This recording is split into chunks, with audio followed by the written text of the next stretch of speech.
Hello, everybody. Welcome back to Running Code Humor in South Texas Law Enforcement. I'm your host T-Bone, along with me my partner J-Man. J-Man, good to see you. How you doing? Good to see you too. Doing pretty good. I like that every time I see you, you don't have any more or less holes than you had before, so I'm glad to see that. Like everything else, everything we do is dangerous every day. You have Yes, no it idea is. what you're walking up on. Traffic stop for just taillight. Guys wanted for murder. You don't know that. He thinks you know that, and he's not wanting to go back to prison. X, Y, Z. So every time I see you, I always check you for damage that you didn't tell me about. So I appreciate you having the same amount of holes as last time I saw you. Oh, well, So for sure. It's great. appreciated. No bumps and bruises. I like it. Today we're going to talk about though. So as I mentioned previously, I've been promoted to investigator. And congratulations. Thank you. I've been doing it actively, coming up on let's see, 8 months. Eight Okay. months. And I didn't know much about how to be a detective because as a patrolman and a traffic officer and narcotics highway enforcement and gang unit, you don't really talk to the investigators much. You do your portion, you write your report, and you send it off, and that's the end of it. Have a nice day. You move on to the next thing, and the investigators get it. So I didn't know what all they do and how they work and how hard it is to actually put this all stuff together for a prosecution. Patrolmen are just the tip of the iceberg. Yep. And then everything is under the water you don't see that has to be done. So you can look at it like a giant pyramid underwater you don't see. You just see that tip. Right. And it starts with the patrolman. Almost everything starts with the patrolman for the most part. Right. And depending on how well they write the report, really depends on how well you're going to get a prosecution. Because if they did a crap job, unless you really go behind them and really clean that up, and honestly, we don't have the time to do that. It'd be nice if we did, but it's just not frankly feasible to do that. It's you slow down. Yeah. And when you get case after case after case after case, and they're piling up in your what we call a bucket, when it's piling up in your bucket, and you're just like, "Good God, I'm never going to get ahead of this." And I remember when I promoted, our supervisor told us, he said, "Look, you're never going to zero out your cases. That's never going to happen. You're just trying to keep the tide from overwhelming you. That's all you're doing." Right. And he was right. And you start out and you get one or two. I got those done. And then here comes another one, another one. All of a sudden you got 20, then 30, then 50, then 80, then 100. Like, whoa, whoa. And you realize just how much work detectives have to do. So they always sounded in a hurry when you called them and talked to them. That's why. Now I know why. Like, they don't have time to sit here and talk to you. Like, you called them, but they were working on another case that they got to get submitted by this deadline, or the person's case is going to get dismissed, or it's not going to get to grand jury, or they're going to get released from jail on a PR bond. And they're under a gun. They're under a lot of pressure. There's too much crime and not enough detectives. Right. So today we're going to talk about the expectations that I had because I didn't know, and the realities now, and what could I have done better as a patrolman that maybe some patrolman listening to this will take to heart and help out their investigators because it is one team, one fight. We all got to work together. Yeah. So that's kind of what I want to talk about today. Now, you're on the patrol side, and I'm on the CID side, and you're not even in my agency. But detectives are detectives, and patrolmen are patrolmen. Nothing really changes because the Code of Criminal Procedure didn't change. The Penal Code didn't change. So my agency and CID, I guarantee your detectives are still doing in your agency the same crap. And it's just little differences. Maybe you do more for your investigators than our patrolmen do for our investigators. Yeah. Yeah. No, for sure. So, and a culture of change that I would like to get the patrolmen more involved because no one involved us. When I was a patrolman, I never got feedback from investigators, whether it was good report, good prosecution, bad prosecution. No one ever tells you anything. And then a larger problem is when you make an arrest and it gets sent off to the DA's office, you never hear anything back, ever. Yeah. Unless it goes to trial, which is very rare in this county, because they throw a plea bargain, a sweet deal plea bargain to just get it off their docket. You have no idea, did it get dismissed because you wrote a crappy report no one told you? Or did it get dismissed because it turned out there was evidence that exonerated them? Whatever it might be. No one ever calls you and tells you. Right. So you're stuck wondering, hey, whatever. And then you got to do all the, what was that dude's name? And then try to find it and do the research and go, whatever happened with that case? Right. It's frustrating if you truly care. If you don't care, well, whatever. Doesn't affect me. I did my job, moving on. And that's fine. You can do that. I made the arrest on probable cause. I wrote a good report. I sent it off and have a nice day. But when I was a patrolman, we never called CID. It was incredibly rare that we called detectives for anything. It's an offense, handle it. Have a nice day. Now, obviously, homicide, yeah, detectives are coming out. Or a serious, like a robbery, yeah, detectives are coming out. Right. Sexual assault detectives are going to come out, but regular felonies, detectives never come out. Okay, write it up, and I'll get it later. And we have kind of changed that to where now any felony offense, contact an investigator, and any family violence, contact an investigator, misdemeanor or not, contact an investigator. Makes sense. It's a two-edged sword, though. So you get a lot of patrolmen that want to jam a felony into a misdemeanor. They want to turn a misdemeanor, I should say, better phrase, they want to turn a misdemeanor into a felony. Okay. So they're sitting there telling you what you got. I'm like, well, what are you going to charge him with? Well, I'm going to charge him with aggravated assault deadly weapon. He hit him with a wiffle ball bat. That's not a deadly weapon. You don't have it. You have assault. Just assault bodily injury. That's all you got. Just take him in on that. We could have hurt him. Okay, it's a wiffle ball bat, not a baseball bat or a t-ball bat that's made of metal or wood. It's a wiffle ball bat made of plastic. You don't have aggravated assault deadly weapon. Stop trying to turn a felon or a misdemeanor into a felony to get a stat. Because honestly, at the end of the day, which I found out, because when I first became a patrolman, I thought that stats mattered. Like, you better get felony arrests. We don't care about misdemeanors. You better get felonies. And I found out later, no, it really doesn't matter. Yeah. Do your job. If the offense is there, great. Charge them accordingly and appropriately to the penal code. Now, if something comes up later, then detectives can fill in those blanks. Right. They're the ones who can decide what to do with it. Mm-hmm. We're going to make this a felony. We're going to downgrade the charge. Are we going to, they didn't catch this, and I'm going to add that. Because we have four responsibilities as peace officers. Preserve life, protect property, enforce the law, and arrest offenders. Mm-hmm. We don't have to like the law. We just have to enforce the law, and we have to enforce it equally. Right. And I've found out as an investigator that that's not quite true either. Sadly, it is really not quite true. You get some, political concerns. I can see that. I can see that happening. It's like, especially given the population of that the agency polices and responds to. I can definitely see that being an issue. Politics. Yes. It's just going to be there. Politics is always going to be there. You would like to think in law enforcement and the military that there's no politics, and that's as far from true as it gets. You still have it in both agencies. There was the military, you know who can screw you and who can't based on the rank on their collar or their shoulder or their arm. But law enforcement not quite that way. And you do got to be careful sometimes where you step. Mm-hmm. And you'll overstep without realizing it, or you tick the wrong person off and you're on shit detail. Right. So the things I wish I would have known as a patrolman is I wish I'd have gotten feedback from investigators. Mm-hmm. Call me. Tell me I did a great job. Or tell me I screwed it up. Right. Or tell me how I can fix it. How I can phrase something better. What do you need from me when I call you? Mm-hmm. Because I remember when the few times that I did have to call an investigator, I would give them the entire case over the phone. They don't want that. I don't have time for that. What do you have offense-wise? What's your probable cause? Awesome. I'm on the way, or write it up, and I'll deal with it later, or book them, whatever. Mm-hmm. I learned that now. And I'll give a great example. Last week, at any available violent crime investigator, switch over. So I switched over. What you got? One, I can barely hear him. And I mean, like a mouse voice. I'm like, what the hell is he? I got the radio jammed up against my ear, hoping someone doesn't break in and blow my eardrum out. And I'm trying to hear him, and I'm like, I can barely hear him. And then he's telling this long, rambling story. I'm like, my eyeballs are rolling like, Jesus Christ, do we even have an offense? And it's funny, the sergeant broke in and said, use your big boy voice. I was like, whoa. Just call me. So he called me, and I said, hey, man, we couldn't hear you on the radio. So just so you know, I don't know what's going on with your car radio, but we couldn't hear you. Mm. I could hear you on primary just fine. When you switched to open, you got really quiet. So just speak a little bit. Dude, what you got? He started telling me this long story, and I said, okay, time out. Do you have an offense? Yes. What is the offense that you have? I got this and this. Okay, tell me why you have that offense. And then they tell you, okay, no, you actually don't have that. You have burglary. That's what you got. Write it up. Mm-hmm. That's property crimes anyway. Write it up. Oh, no, I got burglary with intent to commit assault. No, you don't, based on what you told me. So is there something you've left out? Like, is there a facet you've not given me to make that determination that you know that I don't because you're not giving me the information? Oh, no. It's burglary. Write it up and send it up. I'm not coming out there. Mm-hmm. So you get the crap like that. But then you get the professionals that have been doing this so long. They know what you need. The senior officers. I got this, and this, and this. Outstanding. I'm on the way.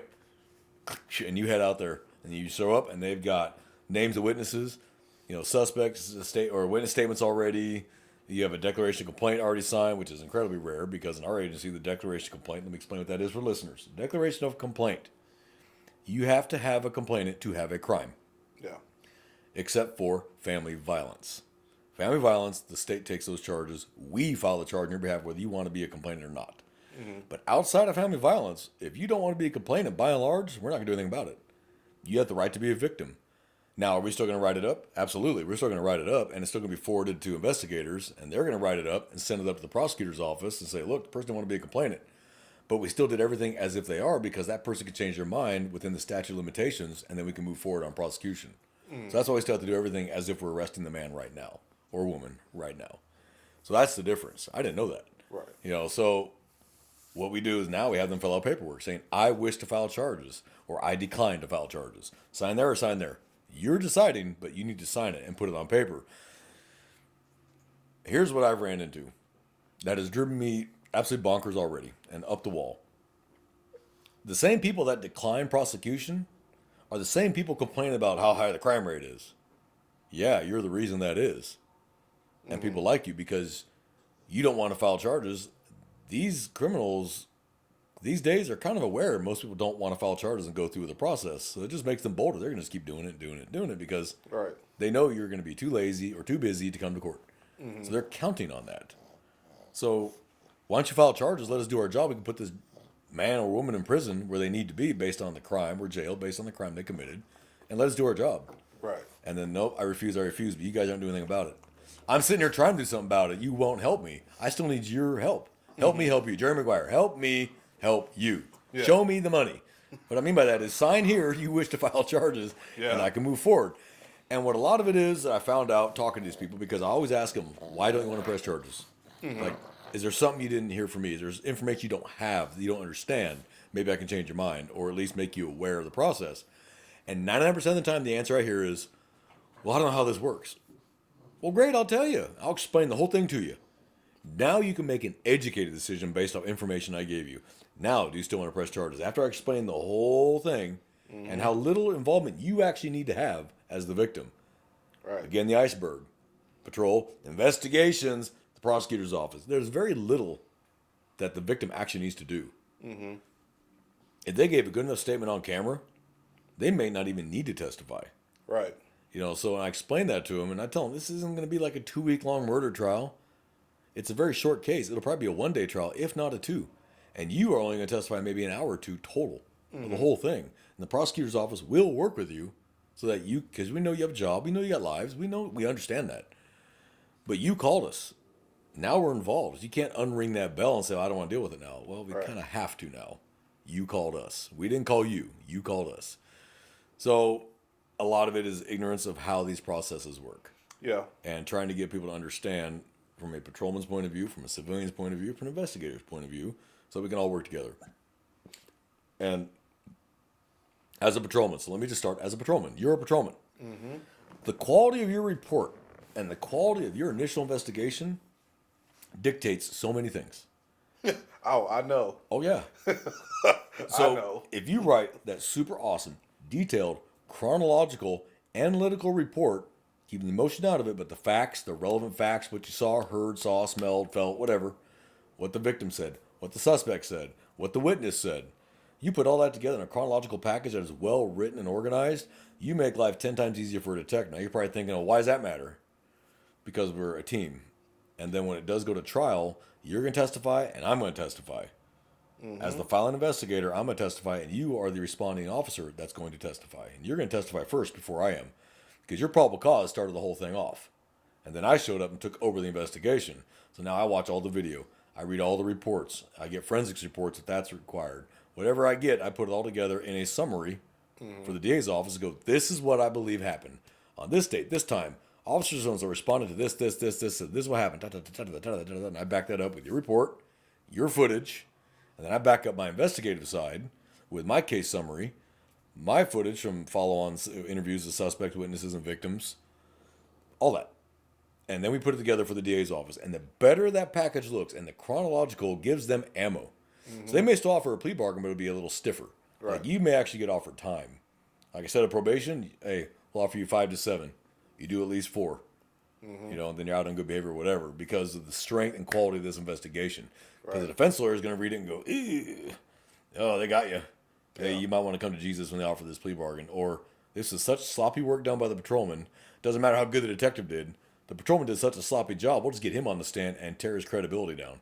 I think, and that's it's. I started out trying to write good reports when I was a detention officer, because it made like leaps and bounds. So shout out to all the good report writers. First of all, not the copy and paste.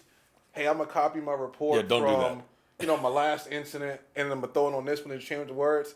I've seen that numerous of times where it's getting kicked back because they left the other person's stuff in there, Yep. and it don't make sense. Like as far as chronologically, because you're not you're not writing it from how it happened. You're copying and pasting something that was similar to it, and then trying to change details. Stupid. Mm-hmm.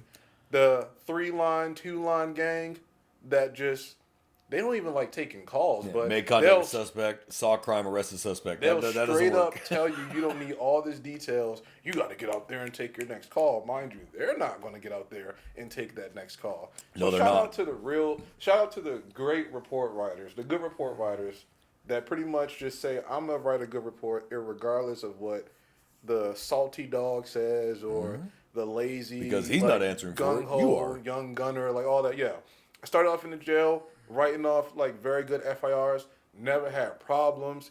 Answered a ton of questions, and even then, I got feedback from some of the lieutenants and captains that read the reports, and I would ask them about certain things. Like, yeah, you wrote a good FIR in comparison to other people who write FIRs, and it's just like, well, what you wrote, the page or all the detail that you put, we did not have to read all the other FIRs, especially considering how short they were and how poorly explained the detail was. So, irregardless, this is a team sport. You know what I mean? Just like T-Bone just said, if you got a good partner that can write a great report, that can answer questions if you're not such of a great report writer, or if you're working with somebody who's a slug, for lack of a better word.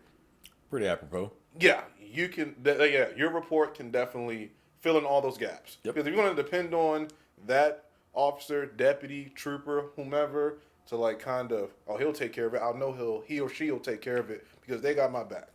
Not always true. Not always. But if you're both in the car, you both need to write a super detailed report. And so if one writes a 3-liner and the other one writes a novel, the defense lawyer is going to pull that officer and then go, what'd you see? Yeah, they'll want. I don't remember. Nothing to do with the person who wrote the novel. I've seen that happen. I've seen it. I've seen that happen. And that's hard to answer for that because they paint you as a slug to the jury. And you'll get these defense attorneys that go, I got nothing against this officer. He's a good, hardworking officer. But today he did a horrible report. And it's just like, it's a backhanded compliment. You know what I mean? Like, smack. You know? And so he's on the stand looking dumber by the minute, which is putting credibility issues to a jury. Yeah. Jury's going, well, yeah, if he did such a crap job there, he probably does always a crap job. And it may not be true. That may have just been the day that day you just weren't feeling it. The old saying, the more you sweat during writing the report, the less you'll bleed on the stand when you're being cut death by 1,000 cuts because, well, you left off this and this and this and this. And you're like, ugh. Yep. I should have said that. Oh, I should have said that. That's why if you can write a DWI report, there's not an offense you can't write. Oh, yeah. Because DWI, for those of us that know, those in law enforcement that have done DWI enforcement, the amount of articulation and detail you have to have for a DWI Class B misdemeanor is insane. Yep. You could write a report for an aggravated robbery that's about 2, maybe 3 pages. A good DWI is going to be like 12 to 15 pages long with all that articulation for a Class B. And that's why I ask people, man, you did a fantastic DWI report. How come you did a crappy aggravated robbery report? Why do you think that you need more articulation for the Class B than you do the major felony? Yep. Where this person is going to go to prison or walk free because based on the strength or lack of strength of your report. Right. Absolutely. So we got a couple in this agency that they write reports that are just absolutely incredible. And I mean detailed, chronological, accurate, and factual. And they are amazing. And they're so well detailed that all my questions are answered by the end of the report. I don't have to do much. Right. If they had already talked to the victim, the witness, and the suspect lawyered up, which is fine. You don't want to talk? Okay, cool. Whatever. Slam the door, walk off. If you already did all that, I don't have to come back behind you and do anything. Yep. All I'm going to do is watch the footage to make sure it matches the report, that nothing got missed, like a crucial statement that he forgot to put in there, like the suspect saying, well, I did it, but I ain't going to talk to you anyway. Well, that's kind of an important statement. Right. If it doesn't, file it and send it. Have a nice day. That's it. My job was so much easier, which means I can free up time to move on to a case that needs a little more attention, because now I got him waiting on forensics, or NIBINs, which is ballistics, or serology, or buccal swabs, or whatever. DNA results, whatever. It frees me up to work on those things, because I've got to work on multiple cases simultaneously. Best way to do it is, if I've worked everything I can for this case, but I'm waiting on DNA results, now I can put that to the side, move on to this case now. And the whole trick is to stay organized. Right. And, my results came in. Back to this case. It wasn't him. Dead on, it was him. Now I can finish this prosecution guide and get to the DA's office. Upon return of, DNA data, it pointed, this is the suspect, blah, blah, blah, blah, blah, blah. I believe the offense has been committed, yak, yak, yak. Have a nice day. Yeah. Done. But when you get reports that are so horrid that you're going, what was even the probable cause for the stop? Or the probable cause, like, what we get told on the phone is very rarely what really happened. How many times do you saw as a patrolman, I saw as a patrolman, what the dispatcher gets told, and then what the call taker, let's back up. Call comes to the call taker first. Call taker writes it up. Then it goes to the dispatcher. Dispatcher writes it up. Then dispatches units and tells them what they have. The story gets changed by the time it gets to you on your CAD. Right. And funny thing, and I don't know. Like, we were just having a conversation in my department as far as like what helps establish reasonable suspicion when we get dispatched for calls. The dispatcher does, and the caller that they're talking to, that can be at a baseline, gives us reasonable suspicion that a crime is taking place for us to go ahead and take the action that we need to. And you're right. Prime example, I get a call early in the morning that there are two males on a property at a car wash, and that they are refusing to leave the property, and the manager wants them trespassed. So in my mind, the manager has already spoken to these males, told them to depart the location. The males refuse to do so. In the state of Texas, that is trespassing. You've been given notice by someone who has the authority, or someone that is the property owner, you need to leave. Oral notice received. That's all it needs. Received it, didn't adhere to it, so I'm going to show up, and my thought is, okay, detained because I have reasonable suspicion of trespassing. Investigation leads to probable cause, to arrest, bingo, bam, boom. I get there, manager never talked to him. He wants you to do it for him? Yeah, pretty much. It doesn't work that way. One is on property, technically. One is on property. The other one is not on the property, and they're not being disruptive. They were never violent. Like, not that that was mentioned in the call anyway, but they weren't. That wasn't even their general behavior. See, just one of them gone. Yeah, it's just a early morning employee showed up. They scared the employees by seeing them there. Not that the guys even talked to them, but they were just afraid by seeing them there. And then I show up, and I'm like, okay. So I have no reasonable suspicion of a crime. Can't compel ID. Hey, managers just want you to leave. Don't hang out by the dumpster area. Goodbye. And that's it. Yeah. Yeah. So it's just like you said, information that sometimes call takers give the dispatchers, and maybe the dispatcher does a good job of asking follow-up questions, but they're more concerned about getting the call there because their phone's ringing off the hook. Shout out to the dispatchers, by the way. They do. Y'all do a whole lot. I couldn't do it. And I know an agency in particular where y'all understaffed. Yo, shots out to y'all. Hats off to y'all. They do a bang-up job. So this is no shot or no slights at y'all. No, not at all. The sheer volume of calls they've got coming in, and they've got to get it out, and they got to prioritize it, and they can't miss anything that could get us hurt. The fact that they are able to handle that day in, day out, call in, call out, 8 hours at a time is just insane. Mm-hmm. And I love our dispatchers and call takers. Do they make mistakes? Yes, they do. They're human. We make mistakes too. Yeah. And this is why I try to develop good rapport with them and say, hey, this is information. This was crucial, and that we did need to know. Yeah. And because we'll get told, oh, these people are stabbing each other. Okay, it's stabbing. These two people are stabbing each other in the middle of the street. And so everybody's running code 3, lights and sirens, blowing intersections, getting there to save a life. And they get there, and it was one guy had, hit the guy with a fucking paint stir balsa wood stick. That was it. Yeah. That was the offense. You get there, you're like, first unit gets there, cancel everybody else. Cancel everybody. Stop with your lights and sirens. We're good. But we are only responsible for the information we knew at the time. And this is what the public does not understand. Yep. They want us, when let's say we end up pulling the trigger, officer involved shooting. Sucks. I've been in them. It sucks. But the public doesn't understand is I'm only going off the information I have from dispatch or witnesses or victims that they told me right then and there. I cannot be held responsible for information I did not have. Yeah. So that is why we have the reasonable doubt for us. You know, Graham versus Connor, Garner versus Tennessee, Supreme Court case laws that define use of force and how force works. I go off a credible witness, whether that's a victim, a witness, a fellow officer, or what I see with my own two eyes, Right. and I got to make a decision. Yeah. And if I've not been told something prior, then that cannot be held against me, used against me in any way, shape, or form because I was not made aware of it. Right. So when the public goes, oh my God, that officer should have known this. Great, but he didn't. Here's what he knew. And this is why the public doesn't understand because I'm on the shoot team. So I get called out when officer involved shootings. So I'm the one who has to start piecing this together. What did he know? So I'll make a list. What did he know right then and there? Not the stuff he didn't know. What did he know? Yeah. Okay, it's justified because this is what he knew. Right. Not this information that came from later investigation.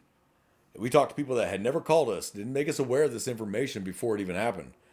So you have this information the officer knew, which is maybe this much, and then here's everything else that was found out later.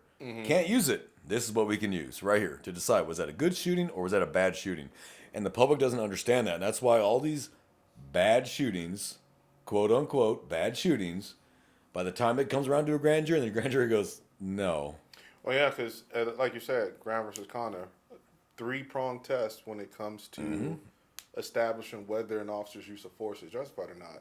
Well, number one is going to be the severity of the crime. Yeah, severity of the crime. Severity of the crime is The information the officer had.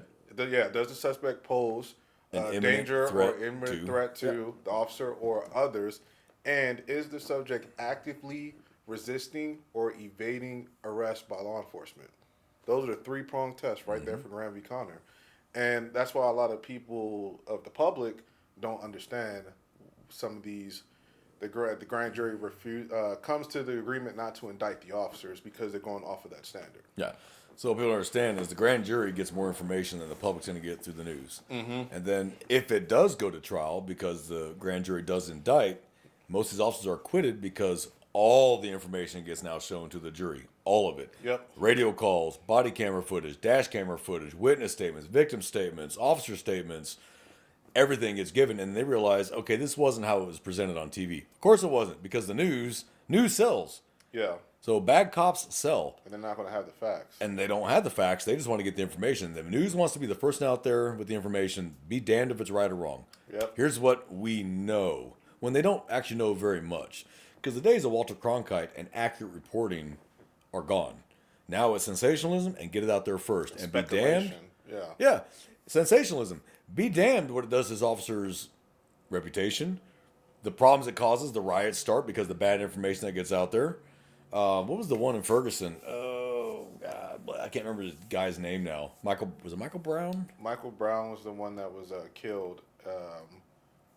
The officer's name is, I think it's Darren Wilson. Sounds right. But as I recall, the news put all this crap out there, and Ferguson PD didn't do anything to go, that's not what happened. Here comes all the riots. And then later, that's not even close to what happened. You had the witness in the street. He was walking away with his hands up, shot him in the back for no reason. And the news goes, well, that must be what happened because Ferguson police isn't saying a word. So that's what happened. Now it's fact. And the public, oh, he murdered him. And then the truth came out. Not even close to what happened. Not even close. Not even anywhere near the realm of what actually happened. George Floyd was another one, an example. And there's still stuff coming out on that post-conviction. There's so many that when the truth comes out and the public's like, oh, our bad. Sorry for destroying the town.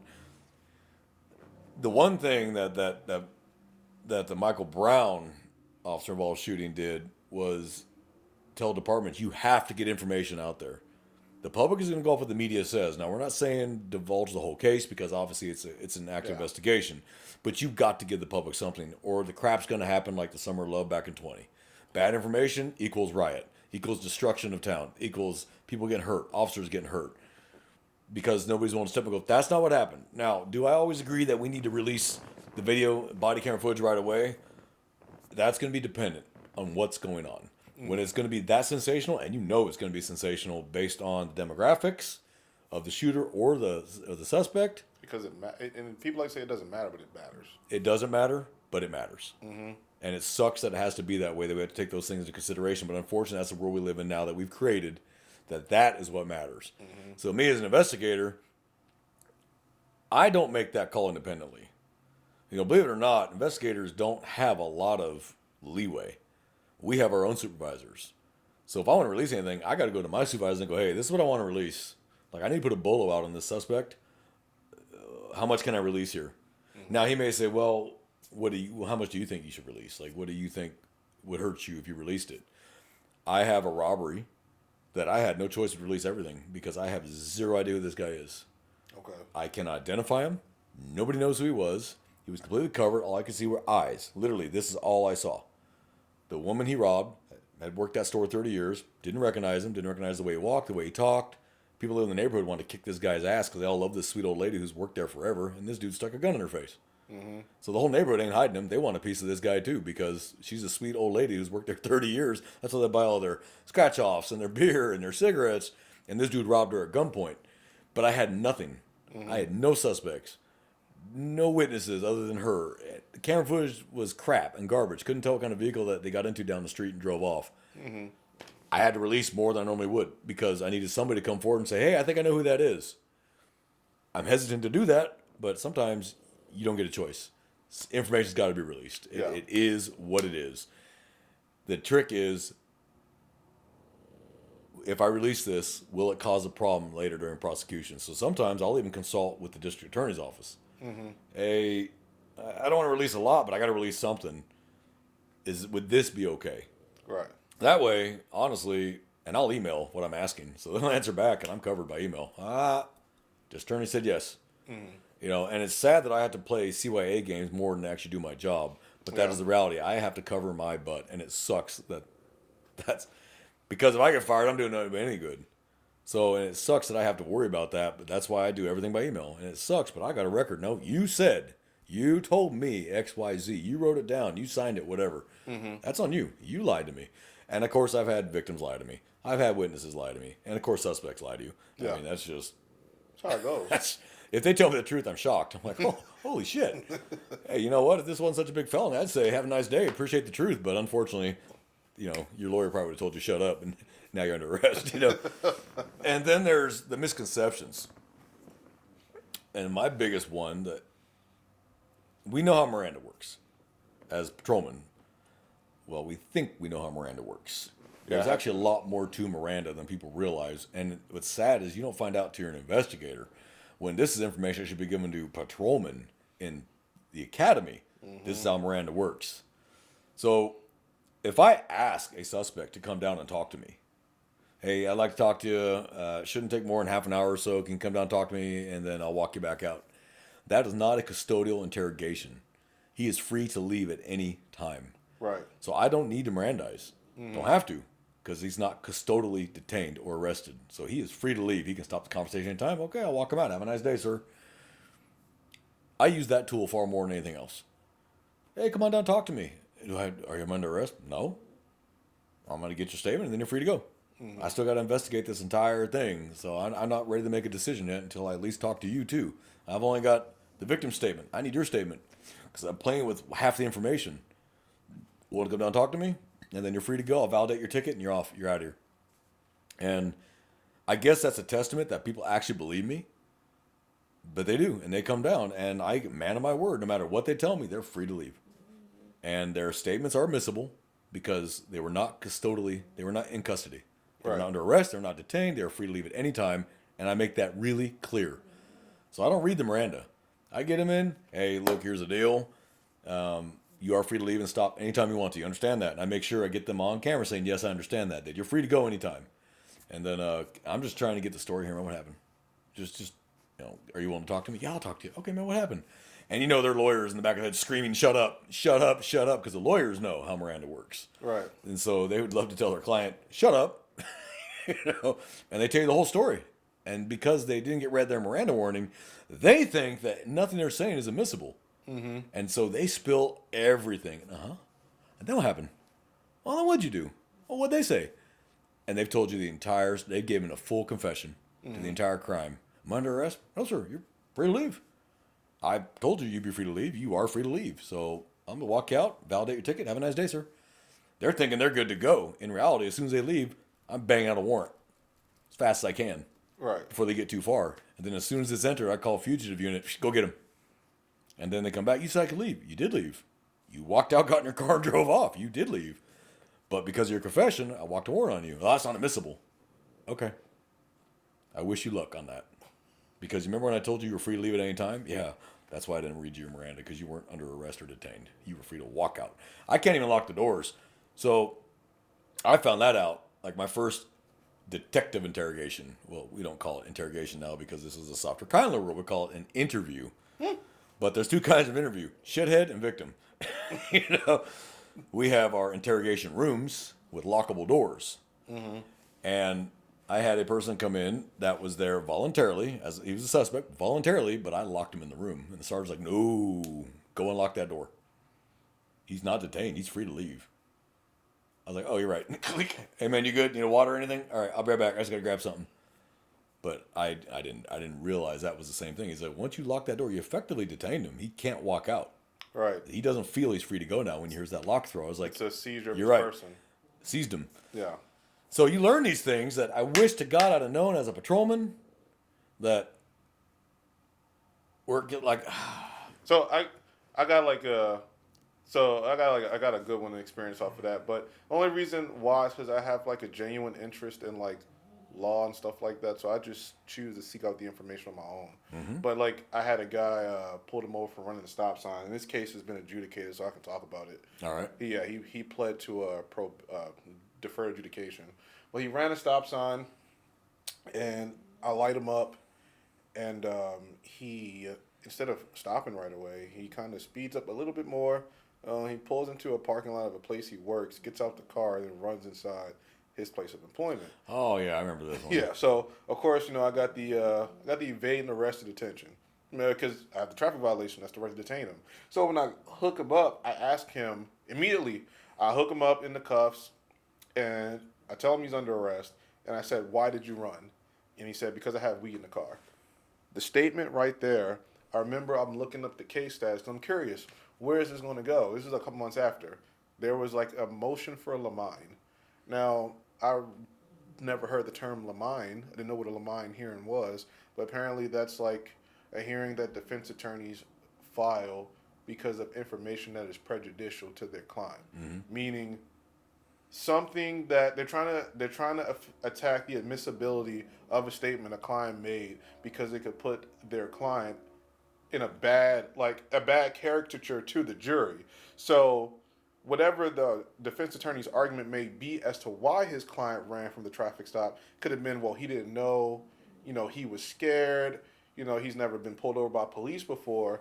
If the admissible statement, "I ran because I had weed in the car," is allowed to be admissible, then the jury can say, well, no, it wasn't because he was scared, because he had weed in the car. Yeah. He may have been scared, but he mainly ran because there was weed in the car. He was scared because of the weed in the car. Because of the weed in the car. So it's like, but then it comes to, I didn't read him Miranda when I asked him the statement.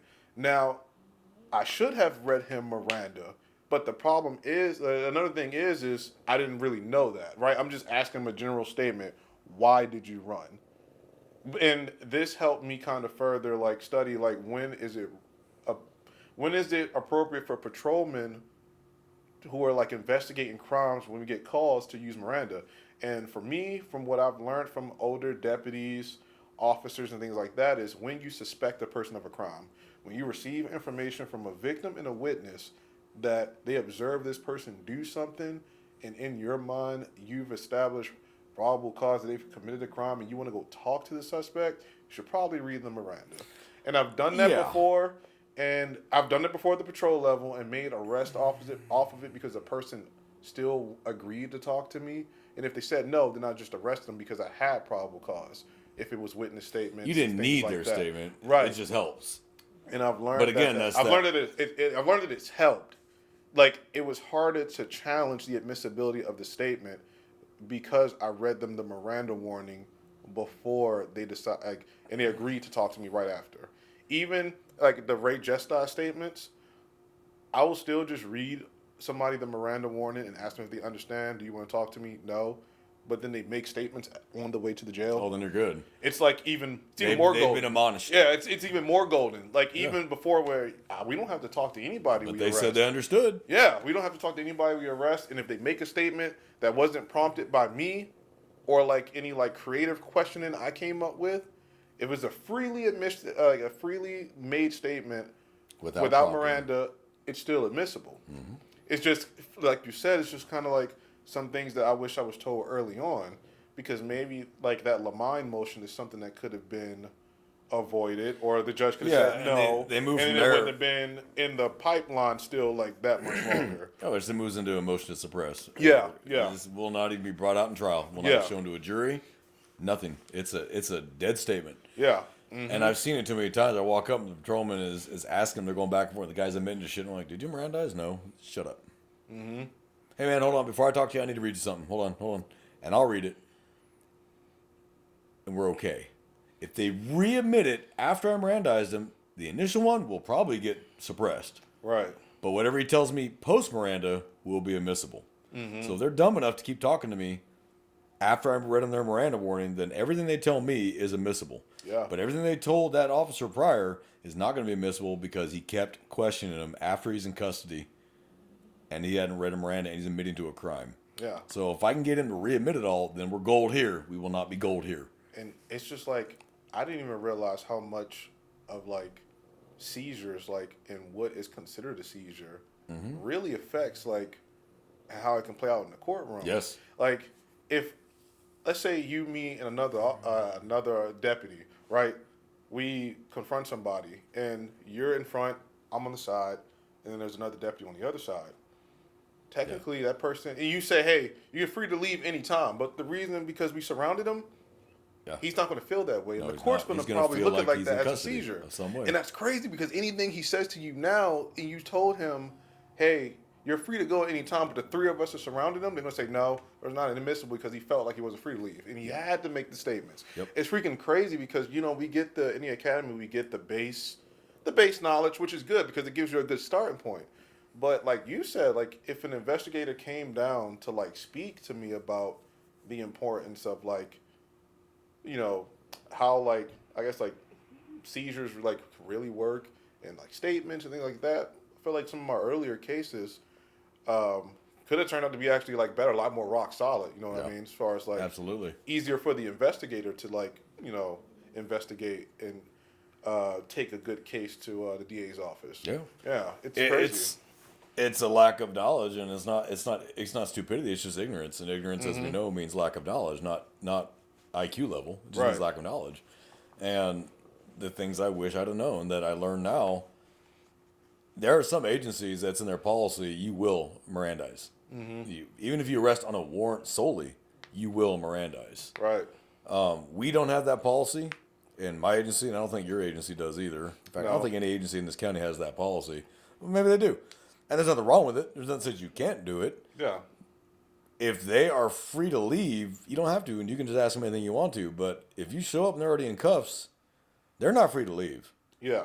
You have to Mirandize. Right. Otherwise, you've wasted your time because everything they tell you is going to be, anything that follows what they told you is fruit of the poisonous tree. That's how simple. So everything you learn from his statements that were pre-Miranda and he was in custody are gone. Yeah. So, I hid the body here and I cut her head off and all that. Great. Everything following that is gone. Will not be shown to a jury. Will not be nothing. The whole case might have hinged on that, and it's gone because you did not do procedure correctly. But the problem is these patrolmen aren't taught that. Yeah. So they're taught to ask questions. So we're taught to ask questions. We're taught to be nosy. We're cops. Our job is to be nosy. Professionally, nosy. That's our job. But we're not citizens. We're cops. We are supposed to know better. Yeah. So a citizen can ask anybody anything they want to, and it's an admissible statement. They're not police officers. They Right. have no right to detain. But anybody that has a right to detain, and it's for a criminal matter, you got to be careful. So it's like the admonishment in Texas, the DIC. First sentence, you are under arrest. That's the first sentence. Yeah.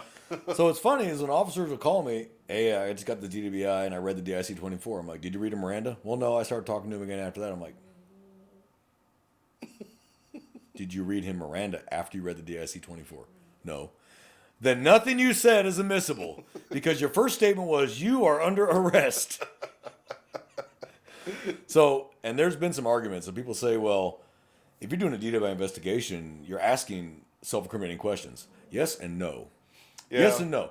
Because it is not illegal to drink and drive. It's illegal to be impaired and drive. So if you actually did only have 2 beers and you're 6'3" and you weigh 250 pounds of solid muscle and you had 2 beers, you're probably not intoxicated. Yeah. But if you are a 4'10" female who's 110 pounds and had 2 beers or 2 shots or 2 mixed drinks, you probably are intoxicated. And that's going to be based on body weight and metabolism and a whole host of other factors I'm going to get into right now. Yeah. I am an SFSC instructor, but I only got 40 hours to teach this. But you can ask those questions because you're establishing are they or are they not. Because I was a DWI officer. Every person I tested did not go to jail. Mm-hmm. It's you do your investigation like, hey man, you really only had 2? Like, come on, how many do you really have? Okay, I had 3. You had 3. Okay, what kind of drinks? How big were they? Were they tall boys? Was it a pitcher? Was it a mixed beverage? Was it a double shot? You know, are you on any medications right now too? Do you have any medical problems? Do you have any physical problems? You know, if you do a really good what's called a pre-screen, you can knock out a lot of crap. Yeah. You know, are you diabetic? Yeah, I'm a type 2 and I haven't eaten today. Okay, but that's probably the bigger problem right now. Right. Now have medic come, hit him with the glucose. If he perks right up and immediately everything's normal, probably wasn't impaired. Right. And I had that one night. And I thought this guy was hammered. I was like, oh yeah, all over the road, alternating speeds. I'm like, oh, it's easy money all day long. Lit him up. The car actually finally stopped, and I walk up, and my first impression was intoxicated. But then when I smelled that sweet smell, I was like, oh, this might be diabetes. This might be a diabetic attack. And I said, I need EMS here now. It's an emergency. EMS got there, hit him with the glucose, immediately wide awake and normal. No slur, no smell of alcohol, nothing. I was like, okay, was not impaired. Yeah. It was, and I asked him, sir, are you diabetic? Yeah, and I haven't eaten all day long. Okay, that's what that was. He's not drunk. Great. I'm glad you're okay, sir. Now I got to go find me. I got to go find me a drunk, but I'm glad you're okay. Are you okay to drive home? Or you want someone to come pick you up? Hell, you don't live far. I'll give you a quick ride home. No, sir, I'm good. I'm awake now. I got the glucose. All right, eat something when you get home, please. So when you're doing these investigative questions for a DWI, because this is the argument the lawyers, well, he's making admissible statements there. Okay, I'm establishing, do I even have a crime yet? I'm asking the questions. Now, the traffic stop is for whatever. Speeding, fail to maintain a single lane, disregard a red light, disregard a stop sign, going the wrong way down the highway, not having headlights on at night, whatever it is, the common indicators, you know, the vehicle in motion cues, 24 vehicle in motion cues, weaving, swerving, you know, hitting objects, alternating speeds, all that. You ask, do you have anything to drink tonight? I smell the odor of alcoholic beverages, and I want to talk about that for a minute. Alcohol itself is odorless. Yes. It's when it gets mixed with a beverage. I can smell tequila. I can smell bourbon. Or Four Loko. My recent one. Make me sick. Yeah. But you can smell these things, but you're smelling the beverage, not the alcohol. So that's why you say I smell alcoholic beverage coming off you, not alcohol, because lawyers are like, oh, you can't smell alcohol, it's odorless. Ding dong, you know what I mean. You know what I'm talking about. But so you got to be careful. So it's all about how you phrase it. Like, I smell an alcoholic beverage, sir. Like, I smell Jack Daniels. Like, yeah. You know what I mean? Like, I smell bourbon. Whatever it might be. Tequila. And yes, you can even smell vodka. I don't know why people think you can't. Yes, you can. You just got to have a lot of it. Smell, yeah. So, if they say, well, yeah, I had one shot, or I'm a bartender, I spilled it on me. Okay, that could be reasonable. If feasible, if you're a bartender, you may have the smell of alcohol coming off you because it was dumped on you all night long. You know, waitresses, you know, or whatever. So I've had that where 2 a.m, it's a bartender going home, pull him over. I smell alcohol coming off you. But let's say I only stopped them for 10 over. But they weren't swerving, weaving, hitting objects, alternating speeds, had their headlights on, and I literally just stopped them for speeding only. And I walk up, and their eyes are clear, and their speech is clear, and I smell the smell of alcohol. I still need to ask that question. Yeah. But I'm a bartender and I got it spilled on me all night long. That's a pretty reasonable response. Yeah. All right, sir, do you mind if I just test you real quick, get you out of here? I've never had anyone tell me no. Sure. Test him. Okay, you're good to go, man. Drive safe. Just slow down for me, please. And drive safe. Get home. It was reasonable that as a bartender, he would smell like alcohol even though he had not been drinking. Yeah. But I'm allowed to ask those questions. Because if I walk up and go, yeah, the right to remain silent, and they say cannabis against court law, you have the right to turn, you got all this, they're going to immediately shut up, and then you're not getting anything out of them now. All you have is the smell, which you can arrest on. People don't understand that. I don't need to test you to arrest you. Yeah. I have the way you were driving, the smell, your eyes, your speech. All that is still probable cause for an arrest. Remember, not proof beyond a reasonable doubt. Yes. They could be sober by now. Well, 0.06, say. Let's say they're 0.06. They're not 0.08 anymore. They're 0.06. But because I can't test them, I got to go off everything I'm seeing. Yeah. Yeah, I'm taking you downtown. Yeah. And you're either going to give me breath or you're going to give me blood, but I'm going to get a sample from you. In Texas, is one or the other. We're going to get it from you. And so the argument now, lawyers are going, well, you didn't Brandeis them. No, because they're investigative questions. Yes. You know, he can drink and drive. He just can't be impaired and drive. How am I going to know if I don't ask questions? Yeah. I just can't assume every person's impaired. You're going to get low blows. You're going to 0.02s. You're going to 0.03s. Or zeros, but the person's exhausted because they just worked a 24-hour shift and their eyes are red and bloodshot because they're so damn tired. They fell asleep at the wheel and they're weaving across the road. I'm not going to hook them, throw them my towel, drive them downtown, blood and breath test them, and zeros. Yep. Sorry, sir. You're free to go. Sorry about your car now being impounded. You got to go pay for it. Our bad. This is why we ask these questions. And so lawyers have not gotten very far in those arguments. You know, they try and they get shot down every time because the courts have recognized that there is exigent circumstances of certain questions. That is one of them. Right. So there's things I wish to God I've been told when I was a patrolman that I learned now, and it feels backwards. I should have been told this in the beginning and built on that.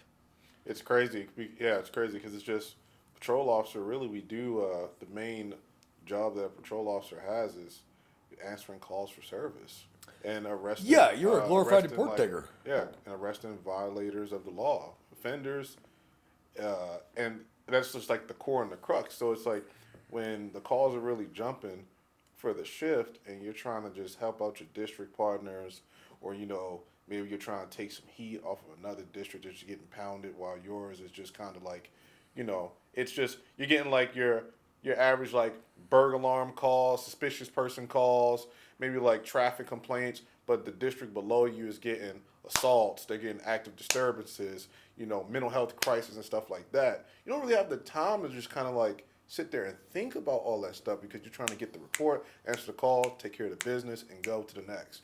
So, it should be maybe a little bit more emphasis at the academy level, but then again, I don't know. Would instructors really have all that time to get into detail like that and still like maintain their schedule to get cadets ready to go into the street? You know what I mean? Yeah, because here's what you hear a lot. Oh, it's training. They don't get training though. If they don't, okay, well, one, that's budgetary. A proper police academy will probably be 2 years. If you want to do it really, really, really right, probably be a 2-year academy to really learn everything. And that's not feasible. That is not financially feasible. That is not manpower feasible. It's just not feasible to do that. Right. Texas, I think, has the highest standards for peace officers in the United States in terms of hours required minimum. And they keep which increasing is the 7. hours. Yeah, but it's like I think it's like hours. 770 now minimum. When I went through, I think it was 696. Yeah, I think it was 690. I think I had the same. I think it's 696 when I went through. Now it's 770 something. It keeps going up. That's why the Texas peace officer license is transferable to like 38 out of 50 states alone because of the amount of hours minimum just to be a Texas peace officer. But then you got states like Mississippi, I think it's like 240.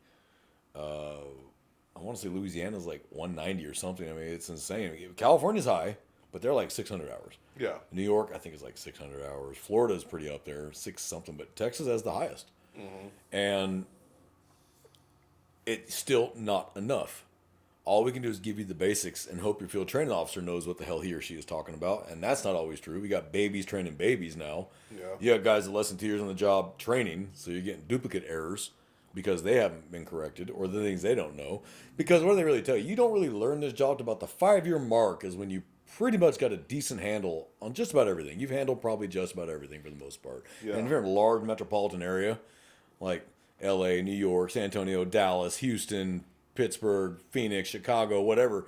In 5 years, you've probably seen and done just about everything you're going to do for the most part. Now it's just repetition. Yeah. You know, the crime will be the same, just the players will be different. Yeah. And maybe the details. But at 2 years, there's still so many things you've not done yet and seen yet. Unless you're just in an insane area where the call volume, like maybe East LA, by 2 years, you've probably seen a lot. You know, but if you're in bumfuck Texas, West Texas, where the population of the county is less than 10,000, in 2 years, you still have not seen enough. Yeah. You probably need a good 10 based on population and call volume. Mm-hmm. There are some counties in West Texas where the only law enforcement in the county is the trooper in the county and the sheriff and the constable. And that's it. Those are the 3 law enforcement officers in the entire county of 5,000 square miles and less than 10,000 citizens. Yeah. You're not going to get a whole lot. Mm-hmm. And a lot of it in counties like that are pretty self-reliant anyway. Yeah. When you hear from Farmer John, he already shot the guy. You know, so by the time you get over there, it's been taken care of. He's already digging the hole. You know, but then you get to counties like Bear, Travis, Houston, Dallas, Fort Worth, El Paso, Amarillo. Those are big cities with a lot going on. Mm-hmm. Midland, Odessa. You're going to get a lot of experience. Yeah. Rapidly. That doesn't mean you're ready to be a trainer. Yeah. Because some people can do but not teach. And that's just that simple. I mean, it doesn't make anything wrong with them. It doesn't mean they don't know what they're doing. They just don't have the ability to teach or the patience or the ability to sit there and go, you need to do this. Definitely is patience. You need to do this. You need to do this. And you got to have patience. I was a training officer, and I had to a couple times go, okay, this is the third time we've had this conversation today, so either you're stupid or you're just trying to piss me off. I don't know which one it is. And I remember leaving a trainee at a gas station. I was like, you know what? Get out of my Tahoe. Give me the keys. And I made him get all his equipment and get out of the Tahoe, and I drove the hell off, and I called the sergeant. I left him at the gas station. He's like, go back and get him. No, I'm going to a call. He's out of my, he's done. I can't work with this kid no more. He's dangerous. He's going to get me hurt. He's going to get me killed. He's pissing off citizens the way he talks to people, and he's not listening to me. So no, go back and get him. Okay, but I'm bringing him to the substation. You're going to deal with him. Get back in to the substation. Get out. Burn off. It takes a lot of patience to be a training officer. Mm-hmm. But you have to have the sender and the receiver. And the receiver is the trainee. But you can learn just as much from your trainees as they'll learn from you. Yeah. And I learned that as a drill sergeant. You will learn just as much from them as they will teach you. It's that open willingness to go both directions and listen. Just because someone's a new cop doesn't mean they're new to the earth. So if you get a guy who maybe came to law enforcement in his 30s, maybe say mid-30s. Yeah. He's got 17 years of adult life behind him. He's seen and done things. He's already an adult. His opinions are worth listening to. Mm-hmm. Just because he's not a cop doesn't mean he's not a person who's been around a while, had regular jobs, paid bills. So maybe he's got a breadth of knowledge about something that you don't. Right. Because he's there as a civilian. So smart FTOs, I would always sit down with my trainees and ask, what's your background? What did you do before you became a cop? You know, and you get to a call and be like, hey, this is your world, dude. I actually know anything about that. You do. I'll listen too, and I'll learn something. I didn't know that either. Nothing wrong with that. What's wrong with that? Not a thing in the world. Yeah. So, investigators, we have to piece together this entire mess. What happened? Who said what? Where'd they go? Where was the evidence found? And sometimes you have to ask patrolman, did you ask this? No. Hey, did you talk to that person who was standing right there? No. You might want to go talk to him real quick to see if he said anything. And you get over to the guy and he's like, I saw everything. Mm-hmm. I got his plate number. You look at the patrolman, why didn't you talk to him? Well, when I got here, he said, fuck the police. Okay. Still make the attempt. Go, all right, sir. Appreciate you. NWA. But did you see anything? Yeah, I saw it all. That's probably someone we want to talk to. You know? Yeah, I got the plate number. I just want to tell you because you're a bitch-ass pig. Great. We can follow up later. Hey, sir, I understand you don't like the cops, and that's fine, and I get that. Hey, it is what it is. However, there's a victim that got hurt, and can you help me out and give me the information you got? You don't got to like me, but there's an innocent person that got hurt. That works a lot, actually, because, like, hey, I get you don't like me, but do you dislike her or him? No? Well, then help them out, not me. Help them. Mm-hmm. Okay, I'll tell you. You know, but the patrolman didn't go talk to him because he said, fuck the police. That doesn't mean he didn't see the whole damn thing and got the plate number, or maybe even knows the guy. Because he said, fuck the police. Who cares if he hates the cops? That's not your business if he hates or dislikes or loves cops. That's not your problem. Yeah. Your responsibility is gather information So yeah, as a detective, it's very frustrating sometimes. You're like, oh god damn it, that was a missed opportunity. you I know? think like good detectives that I've seen like kind of at work, like they're real. They have real good people skills. Like You have to. even if it's just what they can consider like no nonsense, very by the book. Hey, that guy's a dick, but people respect the honesty. You're not being fake. So I think a lot of like some really good investigators I've seen, they're just real to who they are as a person. It's not finesse. Well, not so much finesse. It just doesn't seem like it's just like you're talking to a con person. Yeah, you Yeah. have to be real with people. People recognize bullshit. They recognize they're being conned. They recognize they're being patronized, and they don't like that. And they tend to respond negatively to that. Yeah. So you have to be off the top. And I am right from the front. Hey, look, man, here's the deal. Here's what I've got. And I'm telling you what I was told. Now, you have the right not to tell me anything, or you can tell me anything you want to, but this is what I'm being told. Okay? And I'm not going to lie to you because I don't need to. Okay? All I ask is you either tell me the truth or don't speak to me, but don't lie to me. Okay? Yeah. Because I'm doing you the same courtesy by talking to you man or man or woman, adult to adult, whatever, and I'm giving you the truth. Do the same in return or don't speak to me. Please don't lie to me. And that actually goes a lot further. You're Yeah. like, all right, sir. I mean, they'll try to hedge lie in there every now and then. And what I learned, it was the hardest thing for me to learn, was I came with from the DWI world and the patrol world and narcotics world is, hey, what happened? Da da da da da da. Very direct, and that puts people off. Yeah. As a detective, you got to learn to really dial that back. I go, I get it. I understand. I understand your anger today, sir. I get it. I'm just trying to get information. Can you help me out? Talk to me, and I'll try to help you out. I can't make any promises for the district attorney, but I can try to help you out. What do you got? All right, sir. This is what happened. I was mad. I was frustrated. Okay, man. I get it. You're human. Totally understand. You're a person. I'm not gonna treat you like an asshole. You're a person. And I've had the biggest turds in interview, and I talk to them like a person. And I treat them like a human being. I talk to them like a person with respect, and that gets so much further. Even with hardcore felons that hate the police, will talk to me because I do not treat them like a dirtbag when they walk in the door. I take their handcuffs off. Hey, man, you want a glass of water? You want to use the restroom, man? I know that you've been in that car for a while. You want to use the restroom? You can use the restroom real quick. You'd be surprised how far that gets you, but that took a long time to learn that. Because I wanted to walk in and go, tell me what happened. Now. I don't want to hear no bullshit. They're like, man, fuck this dude. I ain't talking to him. Yeah. Because you shut them down instead of just letting them talk. And then when they start talking, shut up and let them talk. Yeah. I'm still having problems with it. I still want to jump in and go, that's bullshit. Let me tell you why I know that's bullshit. Just let them talk. Yeah.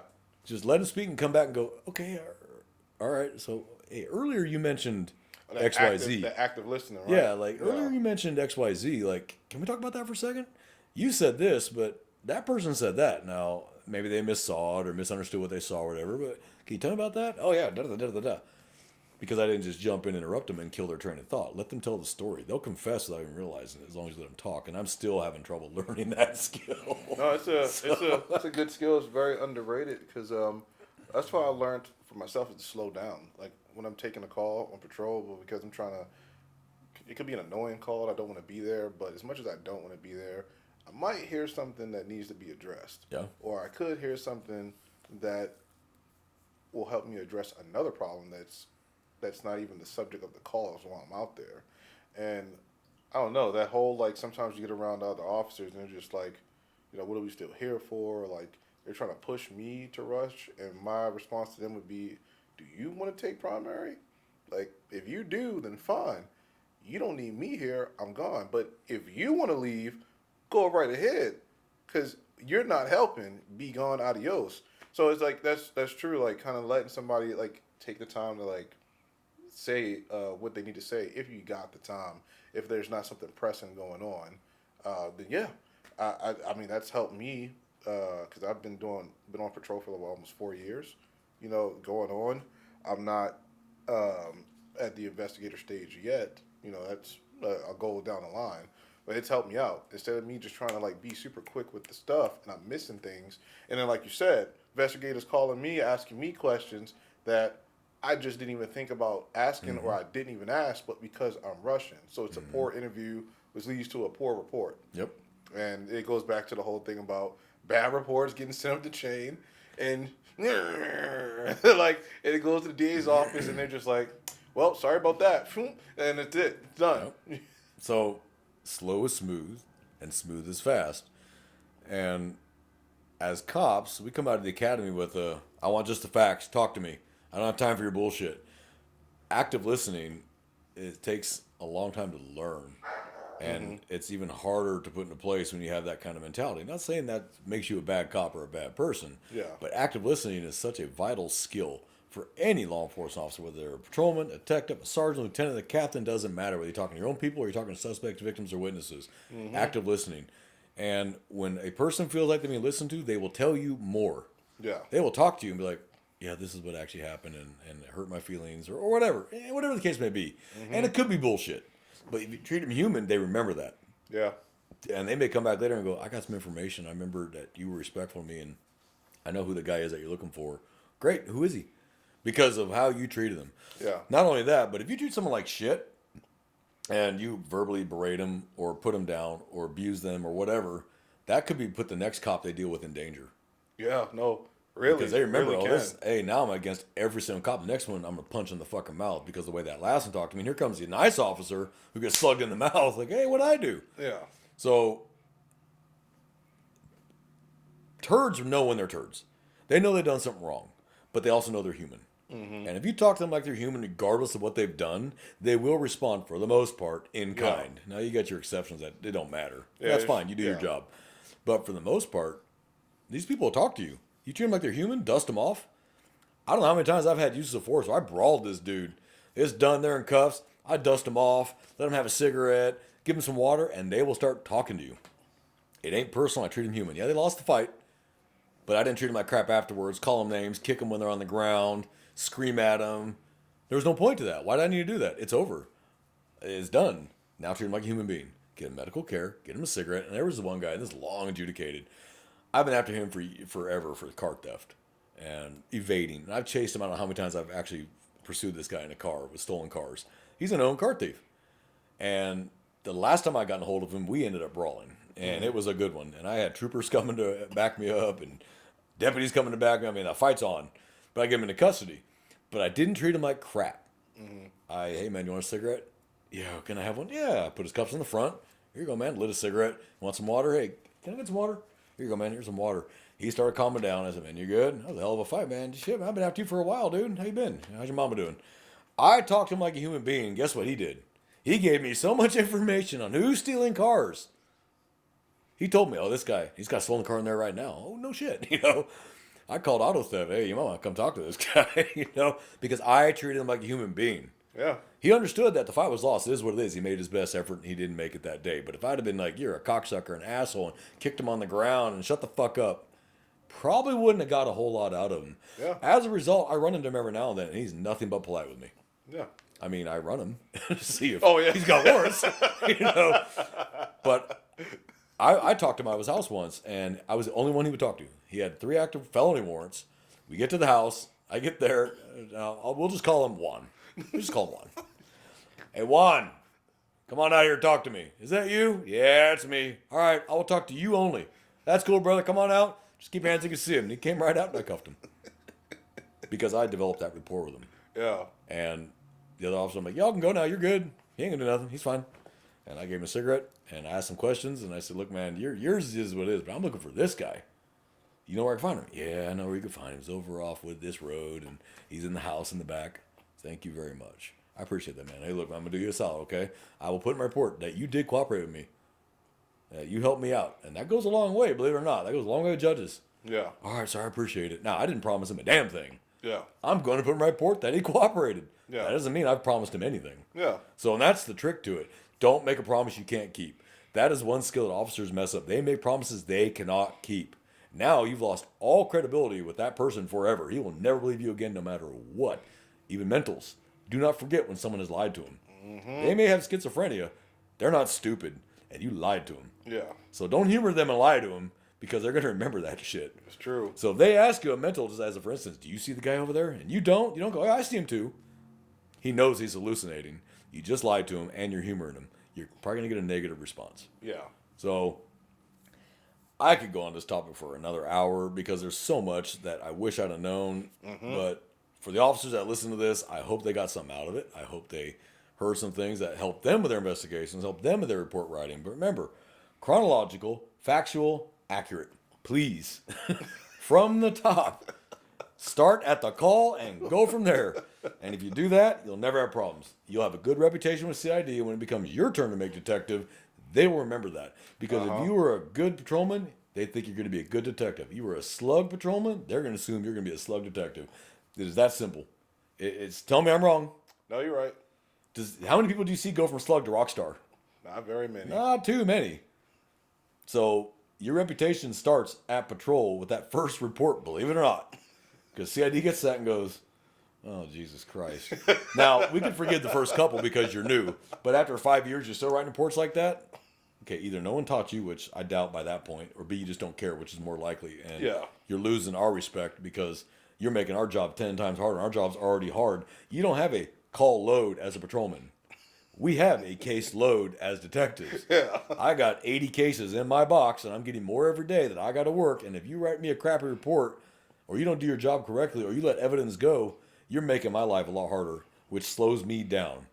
So that's why when some detectives talk to you the way they do, maybe you should ask yourself why. Now, some detectives are just assholes, and it is what it is. So it is what it is. Ain't nothing you can do about it. Don't take that personal if you know he's just a prick. But if he's normally a nice guy and he's chewing your ass, maybe you should listen to why he's chewing your ass. So, J-Man, you got anything you want to add? No. Well, from J-Man and I here in South Texas, we do appreciate you joining us today on Running Code. Please like us. Please subscribe to our YouTube channel. And we are on all podcast platforms. Tell your friends and family to listen. Maybe they'll get a chuckle. Maybe they'll learn something. Hell, even tell your anti-cop friends. You know, no news is bad news. And you can spell my name any way you want to. Say whatever you want to spell my name right. So it's T-B-O-N-E. So T-Bone. Everybody be safe, brothers and sisters. Please be safe. Please bear in mind what we said, talked about. Your agency may be different, but the basics don't change. Yep. Keep heading to swivel. Take care of each other. And from T-Bone, J-Man, and I, we're out here.